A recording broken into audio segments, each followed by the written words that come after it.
Hey everybody. Hey, so when I say the sufferings of Christ, what is the first thing that pops into your head?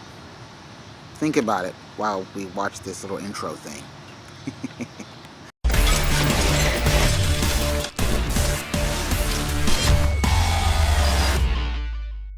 Now, most people, when you say sufferings of Christ, they automatically go to things like torture, prison camps, uh, and even more gross things like beheading or something like that. But it generally revolves around physical pain or starvation or something like that that causes your body physical harm, my bad.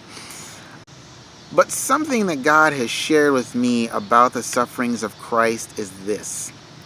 God was like, Devin, people don't really get what it means to suffer for me. And now remember, I always say when God's trying to speak to us, He's trying to set us free. He's trying to show us a truth that will bring us peace and joy and freedom and all that. And I felt like God was like, man, the sufferings of Christ can be physical and torturous and the like, but a lot of times that's not the bulk of what suffering for Christ is like. And I felt like God shared with me, and He said, the sufferings of my sharing in my sufferings is more relational than it is physical. It's more of sharing in the sufferings of my heart. And then when we share in those sufferings, it brings us closer together. For example, God knows very well what it is like to want to help someone, to want to cure someone, to want to do something good for someone, but they will not receive it from you. He knows what it's like to watch people suffer, but reject the answer and cure to their suffering, so they turn away and they go off into some other different flavor of delusion and deception that's going to bring them more pain and disappointment. God knows what it's like to have your kids walk off into some wayward lifestyle that's just going to bring them suffering and pain, and you can't do anything about it because they are not listening to you. They don't care what you have to say. You see what I'm saying?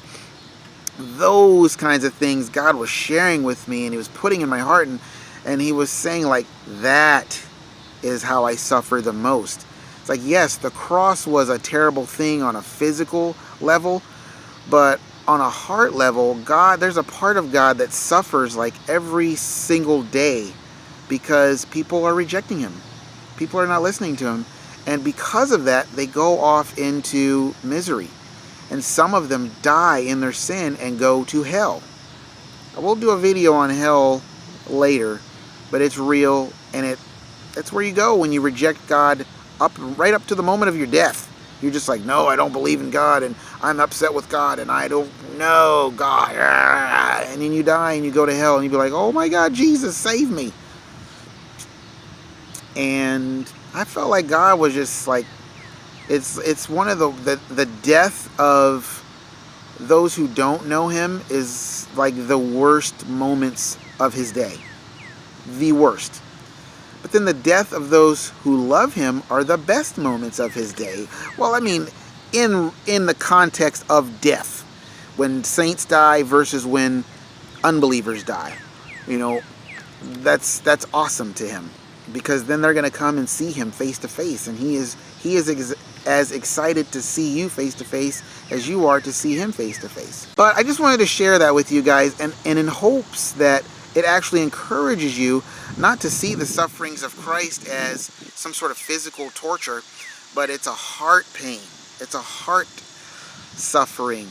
And so that should open up many doors for you to be able to relate to the Lord, so that when you're angry about something, about an injustice and all the crazy cop killings that are going on in America, you can go to God and say, God, I feel this, and he will be able to minister to you and by way of relating to you. Like, I know exactly what you're going through, and he can share his heart with you on so many different levels, because he has suffered the same thing of losing people, innocent people who shouldn't have died. So I hope that encourages you and blesses you guys, and just to know that the sufferings of Christ can bring you actually closer to Jesus, which is why he wants you to share in him, because it will increase your intimacy with him. So until the next video, browse my channel, subscribe to the channel, comment, like the videos, and I will see you next time. Bye guys. See ya.